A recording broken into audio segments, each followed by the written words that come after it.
Before I lose my Schoology account as a Washington Middle School teacher, I thought I'd better go through a quick tour so I remember all the cool things I did.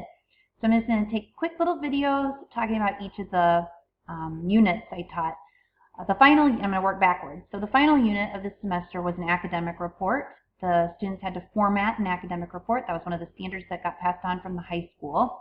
And I, of course, wanted them to research their own report and write it instead of just type a bunch of reports. So they did have to type one practice report I gave them, and I tricked them because I put the directions to the report in the report they were typing.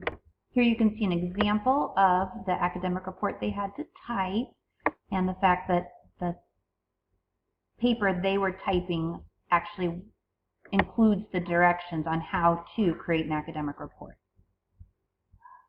The hardest thing for the kids was that second page header, but they got it.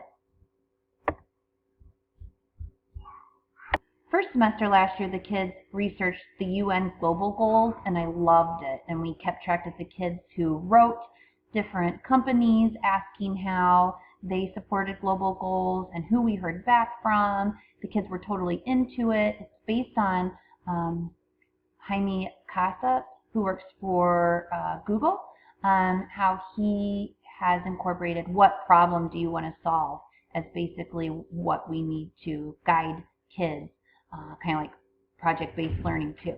So anyway, the students were trying to figure out what problem they wanted to solve in the world based on the global goals, and it was really amazing. Now this most recent semester, based on multiple conversations I've had with Michael, that technology is bad and phones are bad and computers are bad, I had the kids look up ways that technology serves good in the world. And they had some fun with it, but they struggled with research this last semester. So I want to look back at different ways to do that. Just trying to find an article. I had them use Print Friendly, so they had to print an article and do some close reading on it. So I think I might have tried to bite off a little more than I could chew with all of that. And I also gave them some articles they could just choose from instead of having to do research for the kids who were needing that type of scaffolding, just to have an article to start from.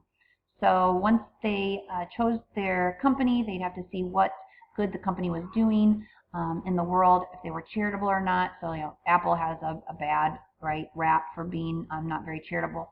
And so they had to read about that. I think a lot of them were surprised. But also the way that technology is used for good. We do hear a lot about how social media can be so bad. I think the students did learn something from other perspectives of that. And then they had to write that up in a report and give a little presentation.